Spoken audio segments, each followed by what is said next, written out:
Bendita seja a Trindade, para sempre seja bendita. Leitura do livro Suma Demoníaca do Padre José Antônio Fortea. Questão 39. Como sabemos que algo é causado pelo demônio? O mundo material é regido por leis e causas materiais. Mas às vezes nos perguntamos se tal doença, catástrofe ou acidente foi causado pelo demônio. Para responder essa pergunta, poderíamos formular a seguinte máxima: Nihil per daemonium nisi demonstratum. Nada é causado pelo demônio até que se prove o contrário. Essa regra não é perfeita, porque embora acredite que tal tentação tenha sua origem em mim, essa pode proceder do demônio sem que eu sequer possa suspeitá-lo. Isto também se aplica a qualquer outra área onde a causa exterior provenha de uma intervenção oculta do demônio. No entanto, há mais benefícios em seguir estritamente essa regra do que se deixar levar por uma contínua suspeita. Deve-se afirmar categoricamente que o natural tem uma causa natural. Um cientista só pode atribuir as causas não físicas àqueles fenômenos impossíveis de serem explicados pelas causas deste mundo material.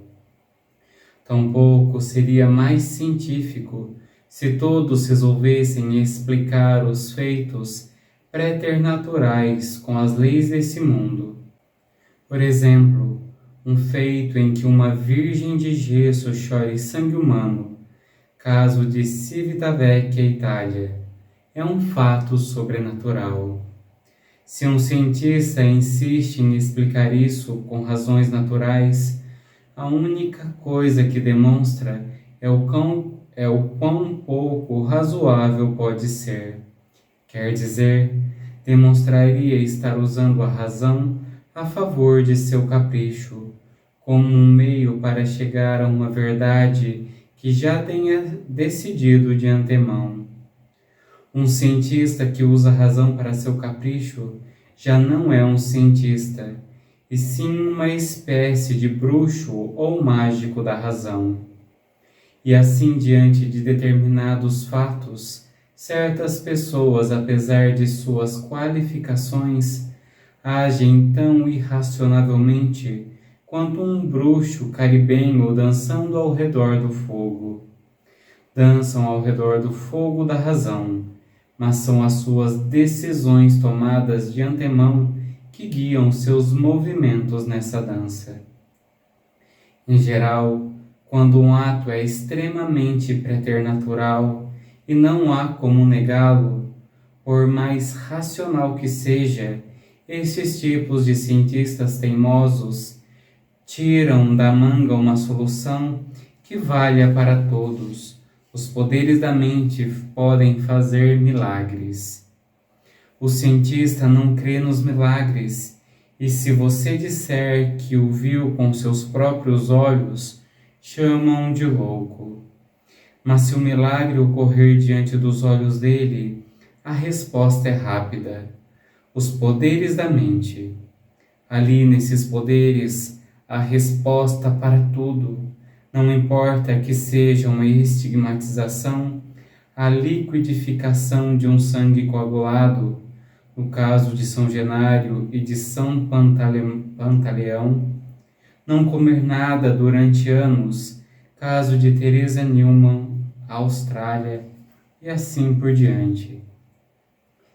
Os escribas e fariseus não levaram em consideração os milagres de Jesus, pois eles encontraram uma desculpa perfeita para tranquilizar sua consciência. Disseram que ele os realizava com o poder do demônio. Hoje essa desculpa é inadequada, principalmente se quem o diz é ateu. Então, apelar para os poderes da mente, as forças do universo ou famoso só conhecermos cerca de 5% de tudo que nos cerca, fica melhor. Aqui eu tenho que pedir para todos paciência, oração, discernimento. Paciência, porque quando eu leio uma coisa dessa, quem é da linha estrita do Padre Quevedo, estrita quando eu digo é cegamente crer nos ensinamentos do Padre Quevedo, vai me chamar de doido, de cético, de não sei o quê, vão inventar diversas coisas.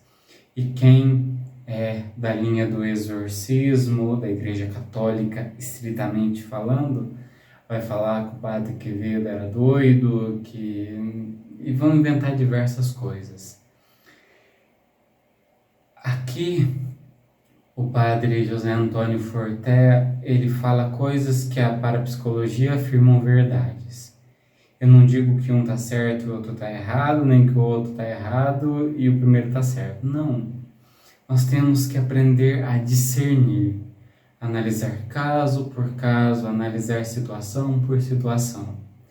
A parapsicologia estuda, tem respostas para muitas coisas e já foi, vamos dizer assim, replicado isso de uma certa forma em laboratório. Foram vistos esses fenômenos de uma certa forma controlado.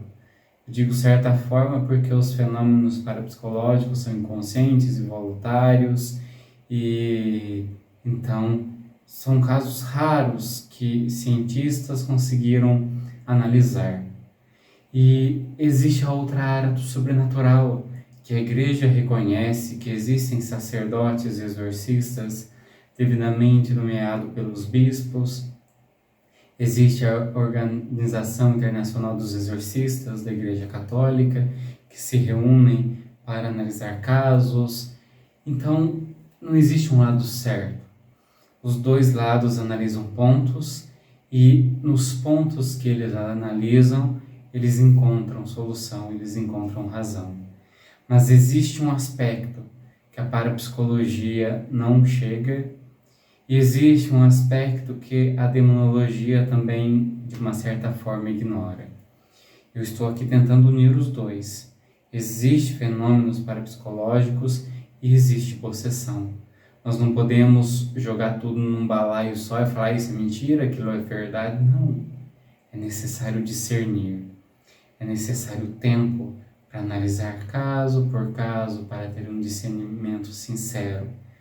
Então, não escutem isso e considera que tudo que nós vimos até aqui está errado.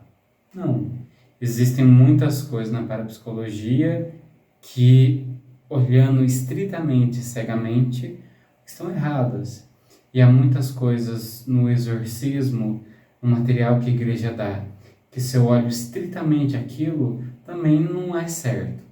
Então nós precisamos abrir a nossa mente, o nosso coração, estudar tudo, compreender tudo e colocar as coisas no lugar certo. Então tenha paciência.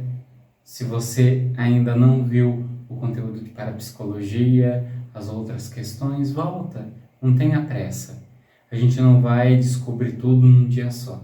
É necessário tempo, é necessário discernimento e principalmente paciência. Que Deus abençoe. Aqui eu só quero deixar alguns recados que todos os vídeos eu vou postar. Caso você queira comprar o livro A Suma Demoníaca para você rezar, para você se aprofundar, aqui na descrição do vídeo tem um link que você pode comprar o livro, e também tem um link de um grupo de WhatsApp onde todos os dias eu envio as leituras, e se eu postar mais alguma coisa sobre parapsicologia e exorcismo, eu enviarei nesse link. Que Deus abençoe a todos.